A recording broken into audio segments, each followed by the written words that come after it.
네, 앞서 들으셨다시피 그동안 시장의 수급을 모두 다 안고 갔었던 반도체 쪽에서 수급 분산 현상이 나타나고 있습니다. 과연 시장의 수급과 돈은 어디로 향하고 있는지 텔레그램 방에 숨어 있는 소중한 자료들을 위주로 분석을 해봤습니다. 키워드 함께 보시죠.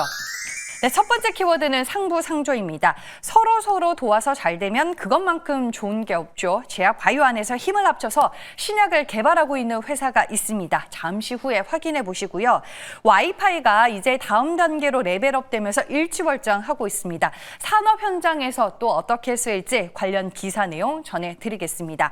그리고 오늘 근거 없는 뜬 소문으로 주가가 하락하는 종목이 있어서 도대체 어떤 루머들이 돌고 있는지 이것까지 같이 체크를 해보겠습니다. 첫 번째 투자 텔미 함께 보시죠. 오늘 DS증권에서 제약 바이오를 담당하고 있는 김민정 애널의 텔레방에 한 외신 기사 링크가 올라왔습니다. 그 내용을 함께 보도록 할게요.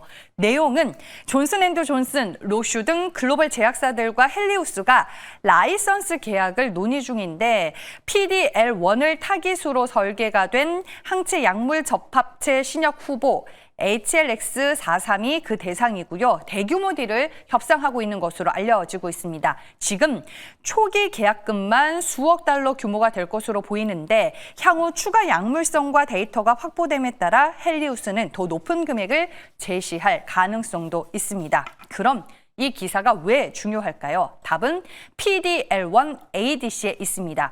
현재 PDL1-ADC는 화이자가 두경부암이나 비소세포폐암 등의 암 종류에 대한 임상 3산 계획을 가지고 있어서 선두주자로 꼽히고 있고요. 국내에서는 리가켄바이오가 PDL1-ADC인 LCB39를 개발하고 있습니다. 이 리가켄바이오의 LCB39는 전임상 모델에서 보여준 결과들이 꽤 유망해 시장에 높은 관심을 받고 있습니다. 근데 이 김민정 애널의 코멘트를 Y바이오로직스 회사 측에서 공식 IR 텔레그램에 언급을 했습니다. 이 둘은 도대체 어떤 연결고리가 있는 걸까요? 먼저 ADC에 대해서 설명을 드리면 지금 제약바이오 업계에서는 ADC가 가장 이상적이고 뜨거운 신약 개발로 떠오르고 있지만 동시에 한계점도 존재합니다. 글로벌 ADC 개발사들은 단순히 암세포를 죽이는 약물 전달에만 집중하지 않고 면역세포, 특히 T세포를 활성화할 수 있는 항체나 면역작용 기전을 이제 ADC에 접목시키는 시도를 강화하고 있는데요. 이런 방식은 암이 기존 치료제의 내성을 보이더라도 면역체계를 활성화해 다시금 암세포를 효과적으로 공격할 수 있도록 돕는 전략으로 꼽힙니다. 그래서 실제로 존슨앤드존슨이나 로슈와 같은 글로벌 빅파마들이 관심을 보이고 있고 따라서 헬리우스가 추진 중인 PDL1-ADC 파이프라인의 기술 이전 딜이 성사가 될 경우 딜 규모가 상당히 클 것이라는 전망이 나오고 있는 겁니다. 그리고 앞서 김민정 애널이 코멘트한 리가켄바이오도 PDL1-ADC인 LCB39를 개발하고 있다 확인해 보셨잖아요. 여기에서 이제 주목할 점은 LCB39에 이제 활용이 되는 PDL1 항체가 Y바이오로직스가 발굴해서 리가캠으로 기술 이전한 항체라는 사실입니다. 밑에 이제 코멘트를 같이 확인해 보도록 하겠습니다. 보시면요.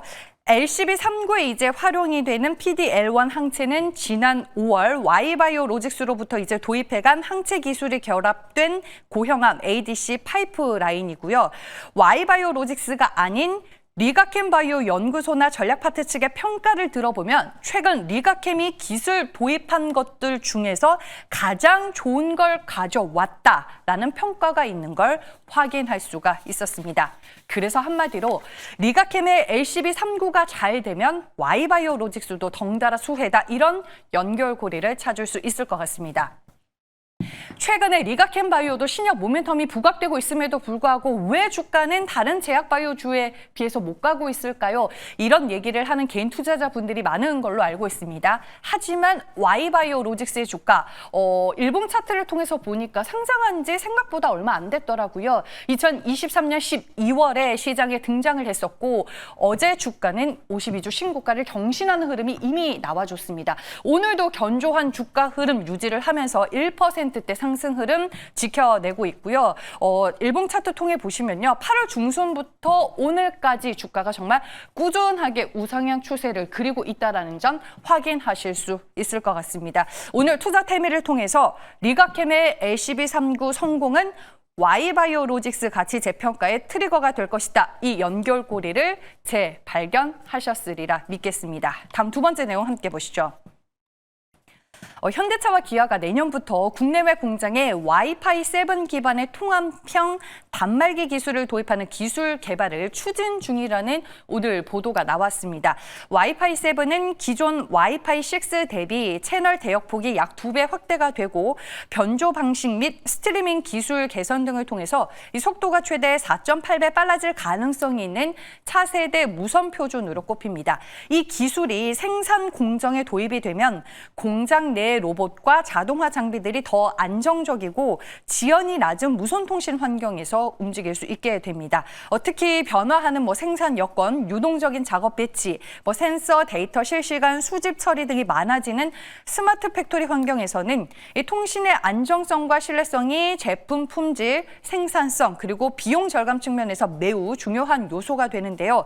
예를 들어서 수백 대의 자동 무인 물류 로봇이 동시에 움직이거나 이 검사 카메라가 영상 데이터를 실시간으로 전송하면서 공정 제어를 할 때 와이파이 7의 향상된 대역폭과 멀티링크 동작 그리고 낮은 지연과 끊김없는 연결성은 시스템 병목을 줄이는 핵심 기술이 될 것으로 보입니다. 한마디로 와이파이 7의 도입으로 로봇 수백 대가 투입이 되는 현대차와 기아의 생산 공정이 더 효율화된다라고 핵심을 요약 정리해 볼 수 있겠고요.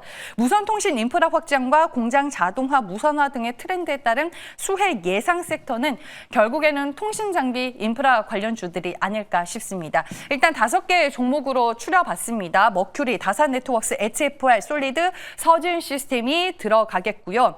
통신 장비 섹터가 여러분들도 잘 아시다시피 참 시장에서 못 가는 섹터 중에 하나입니다. 한 번씩 뜬금없이 시장에서 급등을 하기는 하지만 연속성 있는 주가 상승으로는 잘 연결되지는 않는데 오늘 이런 재료와 모멘텀도 있다는 거 알아두시길 바라겠습니다. 마지막 내용 함께 보시죠. 네, 오늘 방산 쪽에서는 한국항공우주가 섹터의 수급을 모두 흡수를 하고 있죠. 앞서 김정현 앵커가 브리핑했다시피 오늘 미국 해군 고등훈련기 도입 사업에서 한국항공우주와 로키드 마틴 팀의 수주 가능성이 크다라는 전망이 나오면서 급등을 하고 있는데 현대로템은 반면에 딱히 악재는 없어 보이는데 오늘 주가가 장중에 6% 넘게 밀리기도 했었습니다. 현대로템의 주가가 왜 밀리는지 왜 빠지는지 궁금해하시는 분들이 있을 것 같아서 제가 관련된 내용을 텔레그램에서 찾아봤습니다. 네, 일단 오늘 주가 하락으로는 이제 수급적인 요인이 크게 영향을 미치는 것 같다라는 코멘트로 시작을 하고요. 지금 시장에 돌고 있는 현대로템과 관련된 루머들에 대해서 저희가 하나하나씩 정리를 해보겠습니다. 먼저 이라크가 K2 전차 대신에 러시아제 전차를 산다는 루머가 있습니다. 하지만 전혀 근거 없는 얘기라는 분석이 일단 있는데요. 그 이유는 이라크가 무기를 살 때 미국의 FMS, 그러니까 대외 군사 판매 제도를 통해서 이제 조달을 하는데 이 구조상 러시아 무기를 사는 건 현실적으로 어렵다고 합니다. 그래서인지 회사 측에서도 말도 안 되는 소문이다라고 선을 그었고요. 두 번째로는 최근 폴란드 현지 기사에서 폴란드가 자체적으로 전차를 생산하려는 얘기가 나오면서 현대로템과의 후속 계약에 밀리는 것 아니냐는 우려가 생긴 것 같습니다. 하지만 과거에도 이제 폴란드가 독자적으로 전차를 개발하려다 실패한 전례가 있고 지금 나온 기사는 폴란드가 처음부터 다시 기술 개발을 시도하겠다라는 초기 단계에 대한 언급이기 때문에 당장 현대로템과의 계약에 영향을 줄 만한 이슈는 아니라는 분석도 있습니다.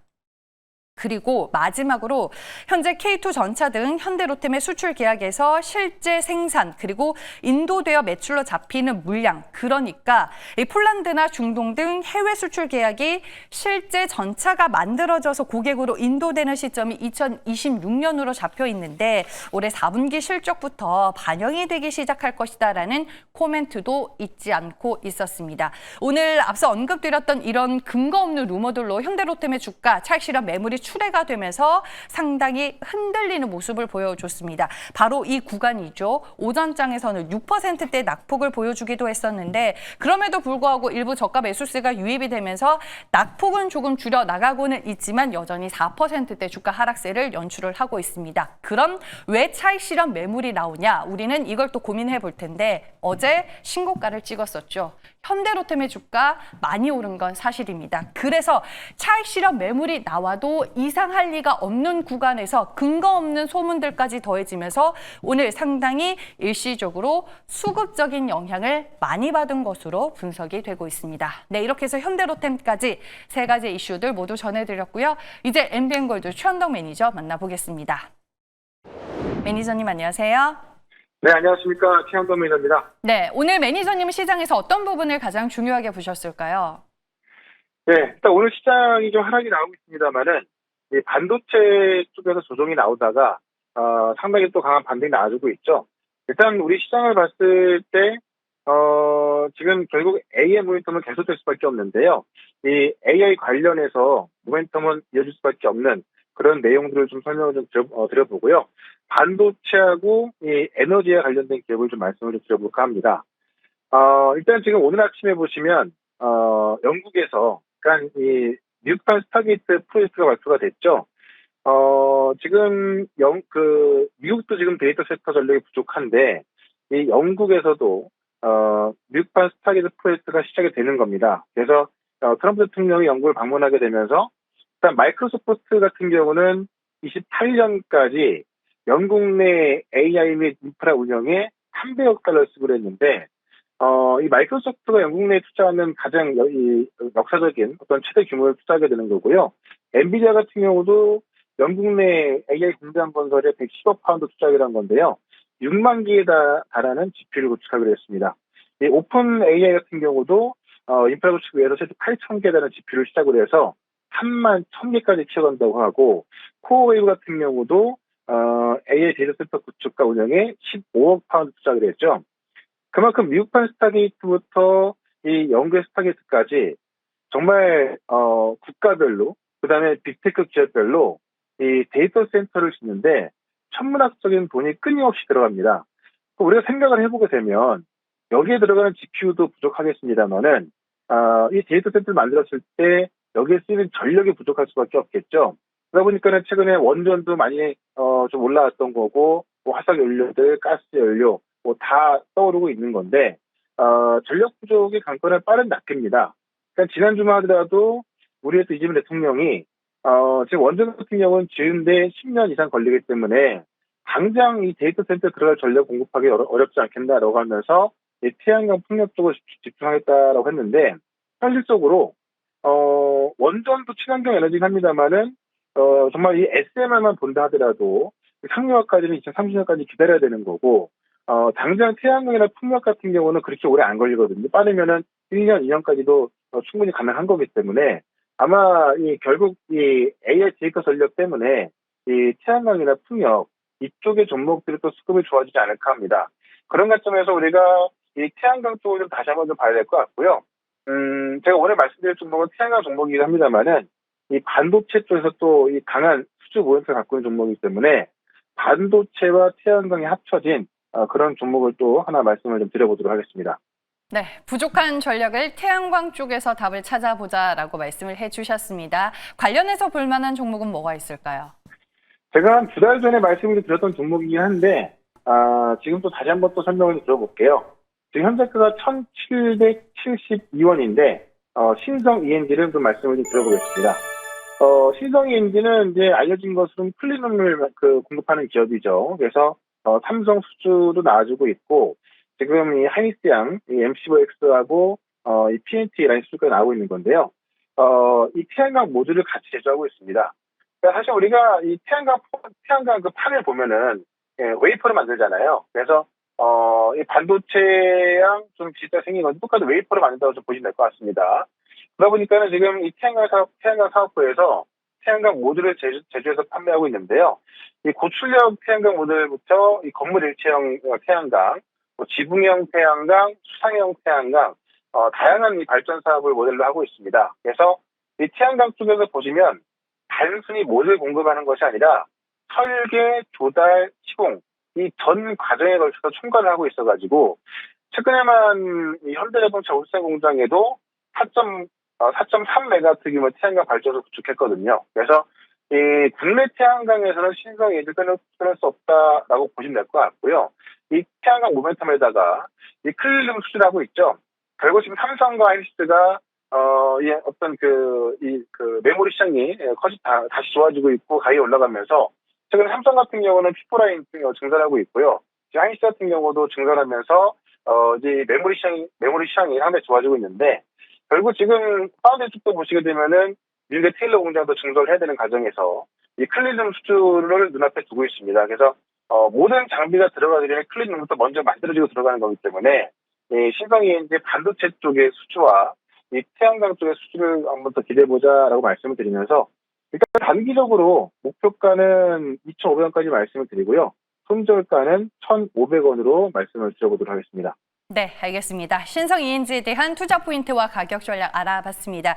그리고 지난 9월 초에 소개해 주셨던 클로봇, 로봇주 안에서도 정말 그 기세가 꺾이지 않는 대표적인 종목이 아닐까 싶습니다. 오늘 신고가 경신하는 흐름 나와줬던데 리뷰 부탁드릴게요. 네, 클로봇은 네이리스 보스턴 다이내스티의 IR 중에서 가장 큰 수혜주를 꼽히는데 이미 삼성하고 또 현대차 보스턴 다이내스티하고 이제 협력을 하고 있어서 범용 자율주행 소프트웨어 공급하고 있거든요. 오늘도 신고가를 찍으면서 급등했는데 제가 볼 땐 사실 더 갈 수밖에 더 없다고 보여지고 있거든요. 왜냐하면 지금 신고가 급등하고 있습니다만은 시가총액이 6천억밖에 안 되고 지금 중국과 미국 봤을 때 이 휴머노이드 시장은 뭐 엄청나게 커지고 있습니다. 그래서 일단 클로봇도 계속해서 보유 전략 말씀드리면서 신규 매수도 한번 노려보자라고 말씀드리겠고요. 오늘 장 끝나고 모레 방송에서 제가 최근에 로봇 기업들, 클로봇부터 한라캐스트, 하이스 RLM 등 많이 말씀드렸는데요. 저는 본격적으로 내일도 또 올라갈 수 있다 보고 있거든요. 그래서 로봇 기업들 중에서도 이 핵심 로봇 기업들 좀 정리를 좀 해드릴 거니까는 장 끝나고 있을 모레 방송 4시부터 있을 겁니다. 유튜브에서 최현덕 검색하셔가지고요. 유튜브 실시간 무료 방송으로 들어오시면 되고 저는 내일 이 시간에 또 뵙도록 하겠습니다. 고맙습니다.